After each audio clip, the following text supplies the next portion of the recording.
Hello, everybody. Welcome back to another episode of Abundant Thinking, the podcast that helps you transform your mindset from ordinary to extraordinary. Today's going to be a little bit of a different episode. I'm going to be talking about why I took a fight on 19-day notice, specifically for it to help my mindset. So about 3 weeks ago, I got a text from my coach asking me if I wanted to take a fight on a 19-day notice. It was a kickboxing fight, even though I train MMA, but in a way, they are related.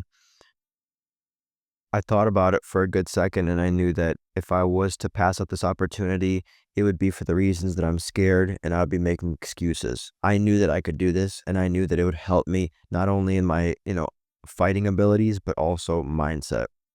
In a way, I was scared. When my coach told me about it, I was thinking to myself, oh man, all these different possible outcomes that could happen. What if this happens? What if I get knocked out? What if I get injured? I was giving myself excuses in a way for reasons that I shouldn't do it. But I knew that this is something that is going to transform my mindset and help my fighting abilities. But for the sake of this episode, we're not going to be talking about how much it improved my skill. Just going to focus on the mindset. I thought about it a lot, and I ended up telling my coach to sign me up for it. I think the best part about that was how it kind of locked me in place. I didn't want to be somebody who would drop out of the fight, a couple days before the event, as, the reason that I was offered this fight was because somebody did that. So I wanted to make sure that I would stick through in this event, stick through with this training. And the way for me to do that was to tell my coach, yes, I will be there, and make a promise. Because once I make a promise, I know I'm going to do it. My mindset instantly shifted from, okay, this is a hobby of mine, this is something that I'm doing casually, to I need to touch up on my skills and especially spend this time visualizing and improving my spiritual, quote unquote, aspects of my mindset as fast as I can to make sure and give myself the best chance of, succeeding, the best chance of actually being the guy that I was going to fight against. I remember the first couple of days, I was extremely nauseous. I couldn't think about anything else except this fight. It was just completely occupying my mind, and for good reason. Not only is it going to be my first fight, but this is something that I did so spontaneously that it felt like maybe it was too early for me to do the thing. I spent a lot of time writing in my journal, visualizing, and doing things that would ultimately help me feel better about the situation. I noticed that I was listening to music a lot because it would kind of push away my feelings and how I really felt. When I would listen to podcasts, it would make me think a lot. And once I started to think, I would automatically start making up things about the fight, how it could go, what could happen, who I could fight against, and it wasn't good for me.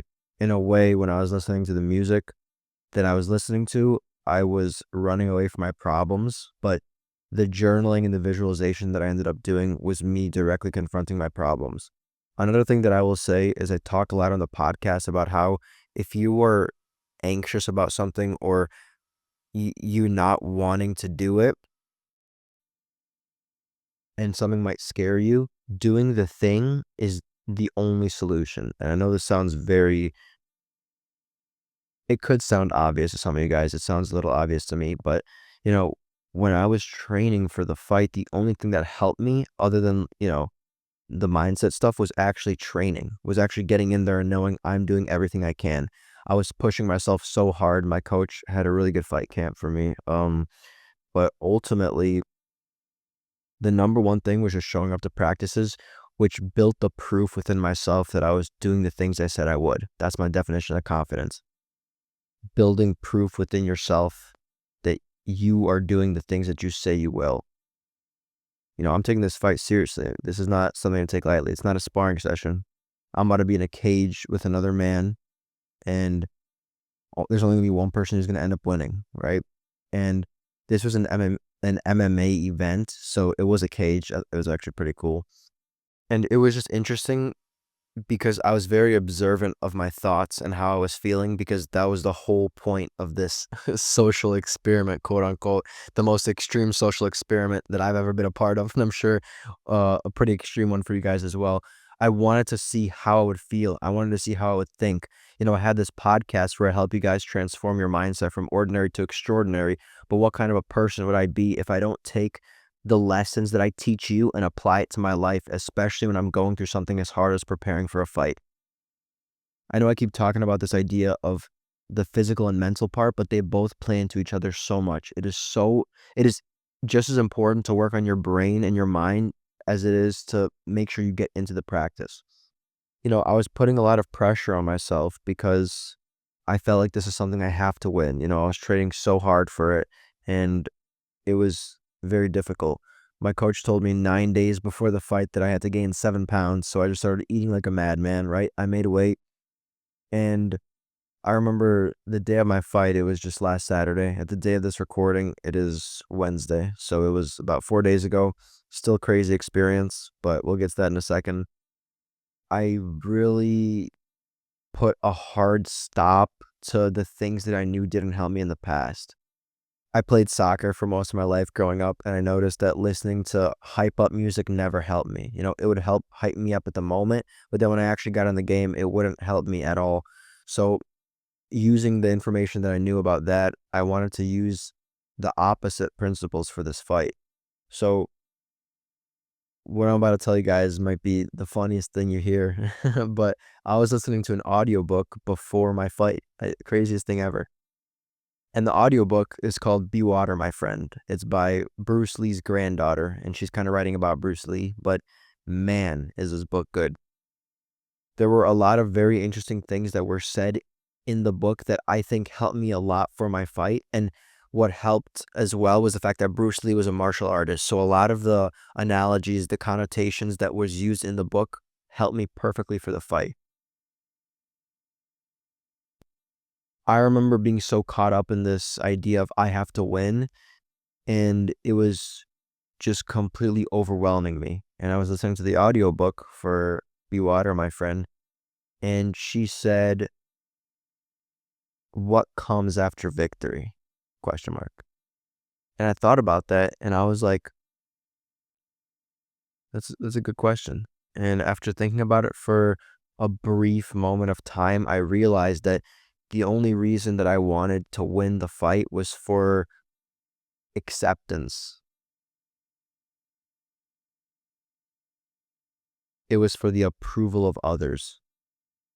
It was so I could tell people, yeah, I had a fight. I won.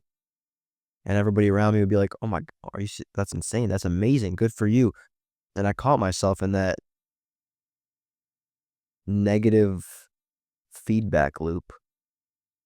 And once I caught myself, I instantly thought to myself that, maybe winning, I want to win, but maybe winning shouldn't be the number one goal, right?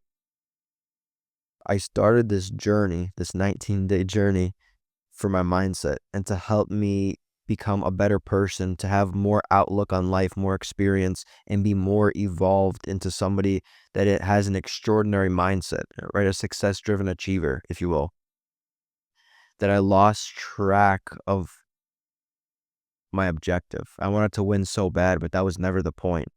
And once I was able to let go of this unnecessary pressure and a little bit of my ego as well, I think it allowed me to fight better because I let go of wanting to win and I went in there and I said, I've done everything that I've prepared for. I've put in the work, I've put in the hours as much as I could, right? I still have to balance classes. I have a lot of things going on. I had 3 exams the same week of my fight week. So it was very tough along with, gaining 7 pounds.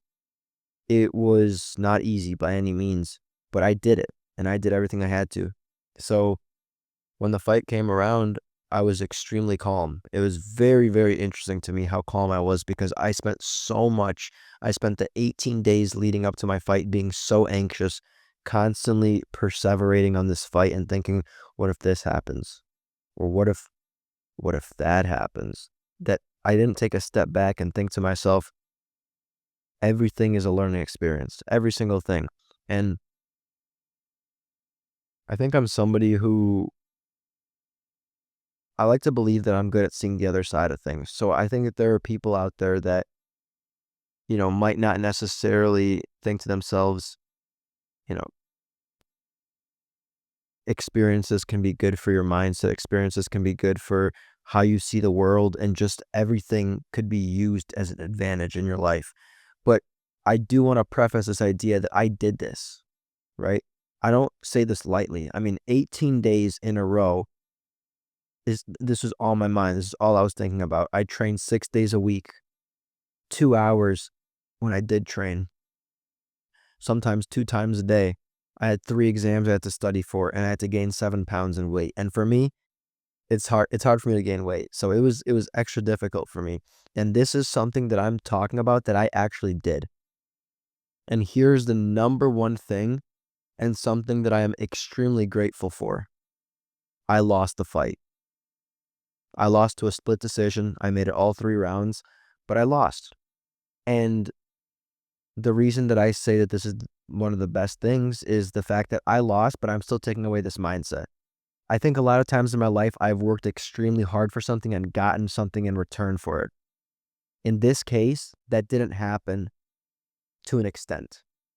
I didn't get what I was hoping for. I didn't get, oh, I won. I didn't get the opportunity to tell people, oh yeah, I won. I had a fight, I won. Instead, I'd tell people, oh, I lost. And, people will pity me. People will say, oh, it's okay, man. You got in the cage. You did your best. Like, I hate that, by the way. But long story short, I got in there and I did it. And I put in all this work for me not to win. But I didn't gain nothing from it, because the lessons that I took away from that experience are just invaluable. I mean, I've even been texting my friends that have been asking me about the fight, and I tell them words can't describe how much I learned both about fighting and myself, but just in general, my mindset shifted so much. I was able to take this loss as an opportunity. Okay, where did I go wrong? Where could I have improved a little bit? I mean, I took this fight, again, on 19-day notice, less than 3 weeks. Usually fight camps are a couple months long, 2 to 3 months. So if that's not already impressive, then I don't know what will be. But me getting this loss and being in this state of mind that I'm at right now goes to show you guys that this is possible. If something happens to you, if you worked hard but you don't get the reward, or you don't get what you wanted, that's okay, because there's lessons in the smallest things that you did that will help you forever. There are lessons in the 6 days a week that I went to practice. There are lessons in the time that I had to spend balancing both my school and my fighting. There are things that I had to put on the back burner because the fight was my priority. But that's okay, because it was just temporary. And now I get to look back on this for the rest of my life and think to myself, wow, like, this is something, I really did this. That's crazy. And I'll even show you guys, one second. If you're watching this on video, here are my hand wraps. A pro fighter at my gym told me to keep my first fight hand wrapped. He said it's good luck, but I'm gonna frame it. I'm genuinely, I'm taking this very seriously, because, like I mentioned, how I'm able to see the other side of perspectives on things. I understand that there's people out there, and sometimes I'm a little hard on myself, that, guess what? There's people that might be listening to this that have had 15 fights before, and they're thinking to themselves, oh, I remember when I had my first fight, right? They might be looking down on me. But for the rest of the 99% of people who have never fought before, this is something that I want to help you guys gain outlook on. I want you to understand how difficult this was for me, and how the things that I'm saying and the things that I stand by on this podcast is a reality. I'm always pushing myself. Could have been so easy for me to say no to the fight and just kept training and being comfortable. But I knew that this would push me to limits that I couldn't imagine. That's exactly what happened. I learned so much about myself, like I mentioned, with balancing school, with putting in consistent effort, but even the times that I was just nauseous, and the times that I was just ruminating on this fight and so stressed out, I got to catch myself and say, okay, wow, you remember this moment. You are so stressed about it. And in hindsight, it's not going to matter at all. It's not going to matter at all. Thank you guys for listening to this episode. I really appreciate it. If you're on Spotify or listening to this on a podcasting platform, make sure to leave this show a 5-star review if you think it deserves it. If you're on YouTube, make sure to subscribe, hit the like button. Thank you guys so much. Any questions, if you want to contact me, go to my Instagram or leave a comment down below. Thank you, and I'll see you next Tuesday. Peace.